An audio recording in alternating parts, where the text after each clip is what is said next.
এবং তৃণমূলের ভিডিও, তো তৃণমূলের নেতাদের ভিডিওকে বিশ্বাস করা উচিত না। এআই দিয়ে তৈরি করেছে না কিভাবে তৈরি করেছে, আগে এই সমস্ত তদন্ত হোক। আবার হুমায়ুন কবির আমাদের সাথে করতে যাবে কেন? তৃণমূলের টাকা আরো বেশি তৃণমূলের সাথে করতে যাবে। তৃণমূল কংগ্রেসের প্রকাশ করা ভিডিও ঘিরে হুমায়ুন কবিরকে নিয়ে যে রাজনৈতিক বিতর্ক তৈরি হয়েছে তা নিয়ে পাল্টা আক্রমণ শোনালেন বিজেপি সাংসদ সুকান্ত মজুমদার। বৃহস্পতিবার বালুরঘাটে সাংবাদিকদের মুখোমুখি হয়ে তিনি স্পষ্টই বলেন, তৃণমূলের প্রকাশিত ভিডিও সহজে বিশ্বাস করার মতো নয়, বরং এর সত্যতা খতিয়ে দেখা উচিত। সুকান্তর কথায় এই ভিডিও আদৌ আসল কিনা তা তদন্ত করে দেখা হোক। এখন তো নানা ধরনের প্রযুক্তি রয়েছে, কিভাবে তৈরি হয়েছে সেটাও পরিষ্কার হওয়া দরকার। তার দাবি, হুমায়ুন কবিরের বিজেপির সঙ্গে কোনো রকম লেনদেন বা সমঝোতার প্রশ্নই ওঠে না।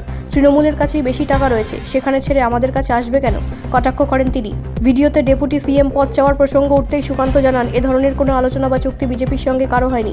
ভবিষ্যতে যদি ডেপুটি মুখ্যমন্ত্রীর পদ তৈরি হয় তাহলে সেই পদে বিজেপির বিধায়কই বসবেন, অন্য কোনো দলের কেউ নন। তৃণমূলের অভিযোগ, মুসলিম ভোট কাটতেই হুমায়ুন কবিরকে ব্যবহার করছে বিজেপি। এই অভিযোগ উড়িয়ে দিয়ে সুকান্তর দাবি, এই ধরনের রাজনীতি বিজেপি করে না, বরং তৃণমূলই এই ধরনের কৌশল নেয়।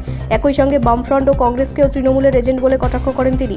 এদিকে তৃণমূলের নেতা কুণাল ঘোষের দাবি, হুমায়ুন কবির ও শুভেন্দু অধিকারীর মধ্যে সমঝোতা রয়েছে। এই প্রসঙ্গে সুকান্তর পাল্টা প্রশ্ন, কুণাল ঘোষের কার সঙ্গে সমঝোতা রয়েছে সেটা আগে খুঁজে বের করা উচিত। পাশাপাশি তিনি কটাক্ষের সুরে বলেন, ভোটের পর কুণাল ঘোষ তৃণমূলে থাকবে কিনা তা নিয়েও সন্দেহ রয়েছে। হুমায়ুন কবিরকে ঘিরে রাজনৈতিক চাপানোত্তর রাজ্যের ভোটের আবহে আরও উত্তপ্ত হয়ে উঠেছে। ভিডিও প্রকাশ করে তো তৃণমূল, এবং তৃণমূলের ভিডিও, তো তৃণমূলের নেতাদের ভিডিওকে বিশ্বাস করা উচিত না। এআই দিয়ে তৈরি করেছে না কিভাবে তৈরি করেছে, আগে এই সমস্ত তদন্ত হোক। আবার হুমায়ুন কবির আমাদের সাথে করতে যাবে কেন? তৃণমূলের টাকা আরো বেশি তৃণমূলের সাথে করতে যাবে। 1000 কোটি টাকার মধ্যে 30 কোটি টাকা, 300 কোটি টাকা আগে চাইছেন। বলছেন যে যদি আমাকে 300 কোটি টাকা দিয়ে দেওয়া হয় তাহলে আমি মঞ্চে গিয়ে বিজেপি এবং তৃণমূলের বিরুদ্ধে বলবো, মানুষ মুসলিম ভোটকে, মুসলিম সেন্টিমেন্টকে আমাদের পক্ষে লাগিয়ে মমতা বন্দ্যোপাধ্যায়কে অন্তত 70 থেকে 80টা আসনে আমি পরাজিত করবো। যদি করতে পারি তাহলে বিজেপি আমাকে ডেপুটি সিএম এর পদ দেয়। এই ধরনের কোন পদ কোন ব্যক্তির সাথে বিজেপির আলোচনা হয়নি, এটুকু আমি বলতে পারি। যে বিজেপিতে যদি ডেপুটি সিএম হয়, যদি হয় তাহলে বিজেপি থেকেই হবে, এটুকু গ্যারান্টি। বাবরি মসজিদের নাম করে মুসলিম ভোট বিভাজনের অভিযোগ, মুসলিমদের বোকা বানানোর অভিযোগ, মুসলিম ভোট থেকে স্বর্ণ চক্রান্তের অভিযোগ এবং টাকার বিনিময়ে সহযোগিতার অভিযোগ। এগুলো কোনো বিষয় নেই, এগুলো তৃণমূল কংগ্রেস করে। তৃণমূল কংগ্রেসের প্রচুর এজেন্ট আছে, বামফ্রন্ট এজেন্ট হয়ে নেমে গেছে হিন্দু ভোট কাটার জন্য।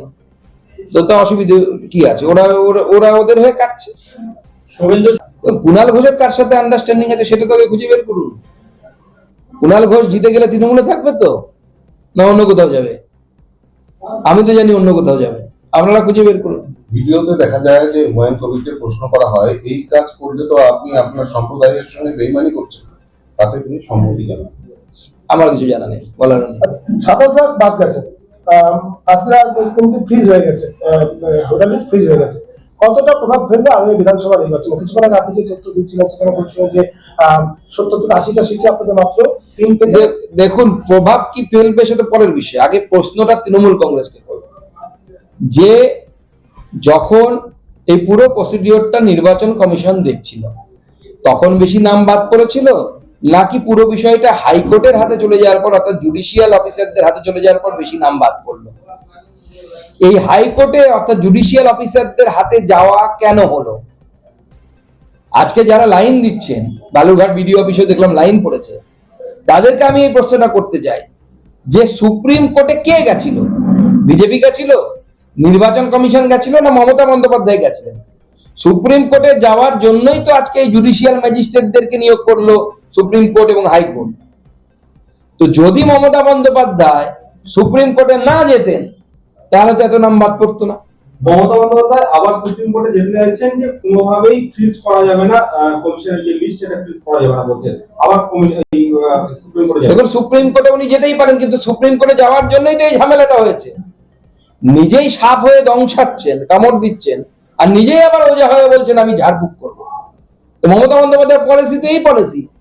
যখন নির্বাচন কমিশনের হাতে ছিল 5 লাখ মতো নাম বাদ গেছিল 30 লক্ষের মধ্যে, এখন 60 লক্ষের মধ্যে, এখন 60 লক্ষের মধ্যে 27 লক্ষ নাম বাদ চলে গেল। কিন্তু মমতা বন্দ্যোপাধ্যায়ের জন্য হচ্ছে, কারণ মমতা বন্দ্যোপাধ্যায় গেছিলেন। আর মমতা বন্দ্যোপাধ্যায় বিএলওদেরকে দিয়ে, এইআরওদেরকে দিয়ে সেই সময় বুদ্ধি করেছিলেন যে বেশি নাম তোলার দরকার নেই, লাস্ট দিন ফটাফট আমরা সমস্ত কিছু আপলোড করব যাতে নির্বাচন কমিশন ধরতে না পারে। সেই বুদ্ধিতে প্রচুর নাম বাদ গেছে। শেষ মুহূর্তে তাড়াহুড়োতে অনেকের পাসপোর্ট আছে, আপলোড হয়নি। মমতা বন্দ্যোপাধ্যায়ের জন্য দায়ী। বর্ডার এরিয়া ব্যুরো রিপোর্ট, রাষ্ট্রীয় প্রসার বাংলা।